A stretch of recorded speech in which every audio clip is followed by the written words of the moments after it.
Hey friends, welcome back to Random Gleanings. I'm Chris, he's Jesse. Jesse, this week we got a busy week talking about data. First Republic got taken under by JP Morgan, yet another bank.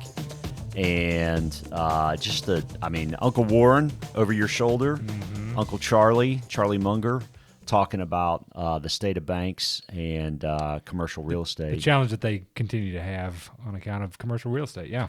And then just the environment in terms of what's been working and really not working year to date. So let's start with this week, the lineup. I mean, again, the First Republic is the biggest news, but job openings and unemployment rate. Something we've talked about a lot. That's right. Labor mismatch ongoing. The Fed on Wednesday. And then we've got 25% of the S&P reporting earnings, which actually have been maybe even a little better than expected so far, which yet again is interesting.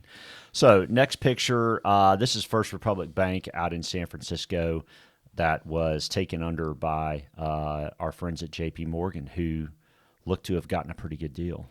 Yeah, I think they got a good deal for sure. They got some insurance from the FDIC. I think they were said to have borrowed $50 billion from the FDIC with some shared responsibility on that risk.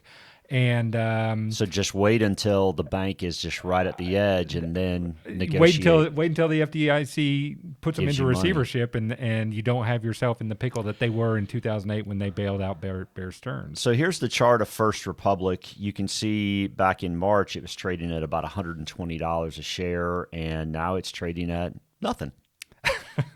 That's right. So, and that's not you shocked me there. Sorry, that's not a laughing matter.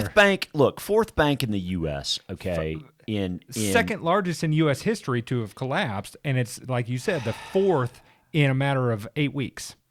My thing is, it's hard to believe banks blow up in bull markets, right? I mean, that just is not normal.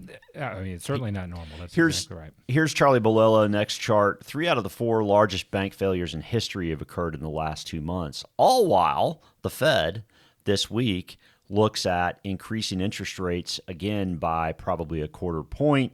In fact, this morning at 8 o'clock, it was an 86% probability. And now, when you pulled this chart, probably 10 o'clock? Yep, 10:30. And this is May 1st, by the way, Monday. 91.5% chance, along with looking into June, a 31% chance that there could be potentially even another hike. That's right. So odds are certainly not in the favor right now that they'll hike past Wednesday of this week. Right. But they are increasing. And another note that we talked about is, I think it was back in an earlier episode, there was an expectation of 3 rate reductions by the year end. And now it's I think, 2, 1. Right? Yeah. And certainly pushed out later into the year before that happens. So. Well, the Fed continues to say they're not going to be lowering interest rates. I mean, so something has to break for them to be lowering interest rates, according to what they've said publicly. All right, next chart.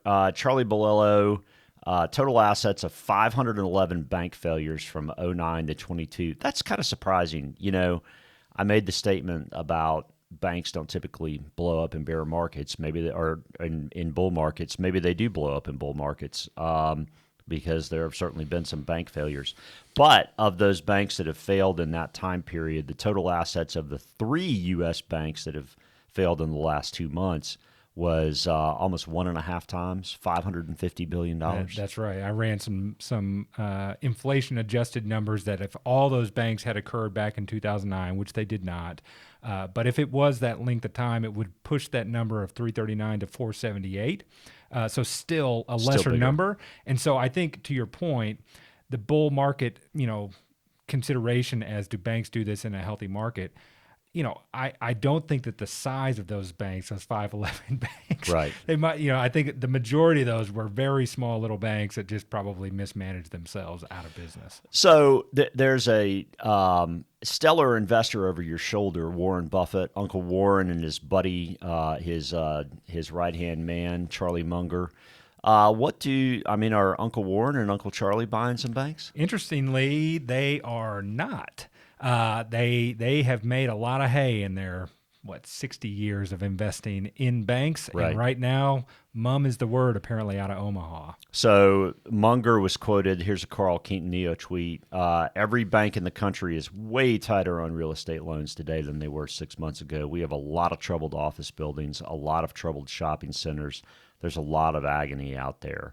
And you can see $ KRE. That's the regional bank index, which is not doing good. We've better. looked at that in past episodes here recently, and they still are in a downtrend, despite maybe the rescue of J.P. Morgan with FRC today. So what are people concerned about in that regard? Next chart, you can see in blue, '08, the share of commercial real estate loans by year in smaller banks, just a little more than half, 54 to 59%. You can see today it's 70% of the commercial real estate loans in the country. Yeah, so it's interesting because deposits and really big loans to multinational companies fall in the hands of the big banks. But so much of commercial real estate around the country is held on the balance sheets of small banks. banks or medium-sized That's and right. smaller banks. And so when these guys are talking about that being problematic in this already problematic environment for these smaller banks, does not foretell a great environment for those guys to be going into. So that's on the loan side, which is where they make their money, right? And if commercial real estate does turn out to be an issue, hope it doesn't, but if it does, the vacancy rates are high in commercial real estate still.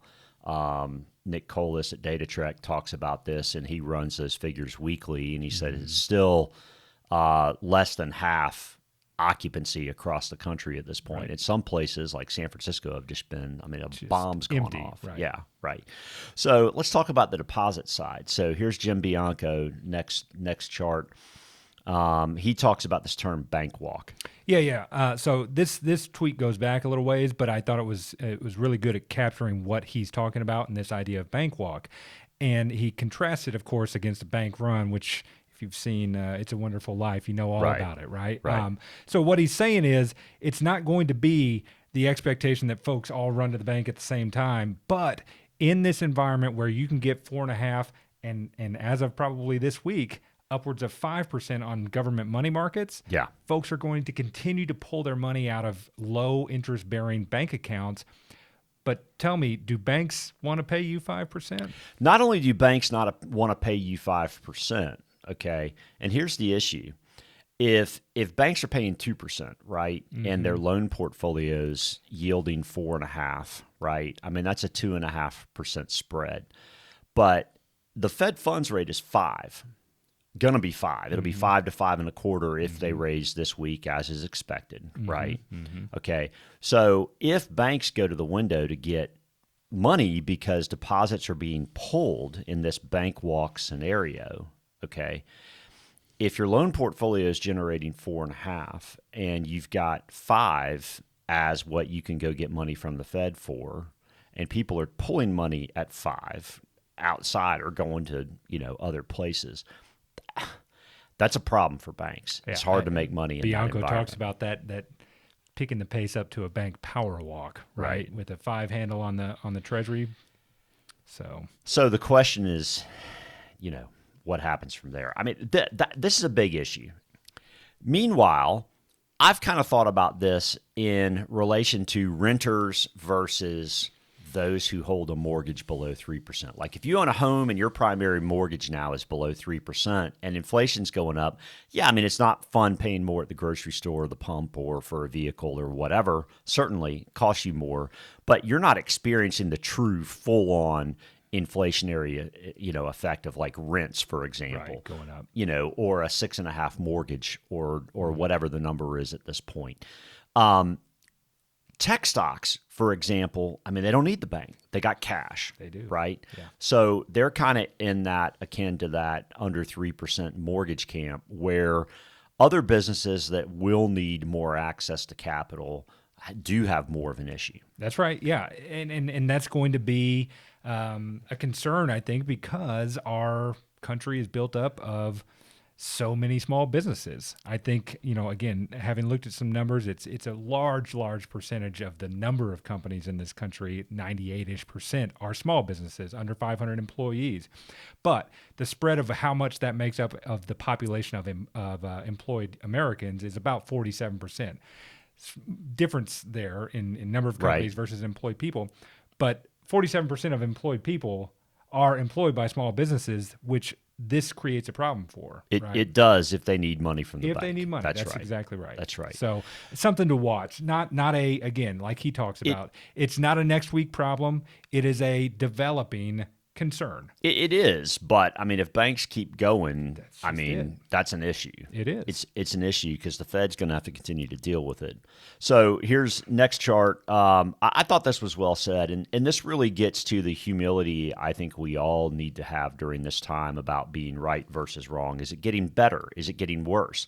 I mean, the good news is earnings are holding up, right? I mean, you would expect things to be worse at this point, but things have actually been holding up, at least at this point in time, right? That's right. So this was well said. Second largest bank failure ever, highest Fed funds rate since 2007, and I believe that matters immensely. Worst equal weight performance since 1999. So that means take all the stocks in the S&P 500, all 500 of them, and how did they perform versus, say, the top 5 or 10 stocks. And this is saying the rest of them have been the worst they've been relative to the big ones in 23 years. And then this is what's so interesting. Lowest VIX reading, which is the volatility index reading since November 2021, which implies that, hey, things are getting back to normal and that we're straightening out. So we have banks blowing up and the volatility index telling us things are getting back to normal. This is a next chart is from our friends at Bespoke Investment. It's rare for the cap-weighted, meaning the market cap-weighted S&P 500, to outperform the equal weight by more than it has in the first 4 months of the year. In fact, normally over 2/3 of the time, the market cap-weighted index actually underperforms the equal weight. Again, it is a upside down environment right now to the norm. It is, and it implies either one of two things: either, those big companies have gotten way ahead of themselves and everything drops, which isn't what the earnings are suggesting estimates right now. are suggesting. It's actually the opposite. It's really more that the big companies have really gone a long way. So maybe they don't participate as much in the near run. Maybe some of the other stuff plays catch up. Right. Meanwhile, there's no way banks being at the center of all this, historically that has caused issues economically. Yep. So, plenty to be humble about, plenty of patience required in this regard. That's right. It's just a tough time period. Yep. Listen, I got nothing else. Have you got anything? I don't. I wish I could have more to say that's positive, but we just find ourselves in a weird moment for sure. Well, listen, thank you all for watching. Hit the subscribe button, share it with a friend, and come back next week, and we'll keep sharing what we've got. Thanks.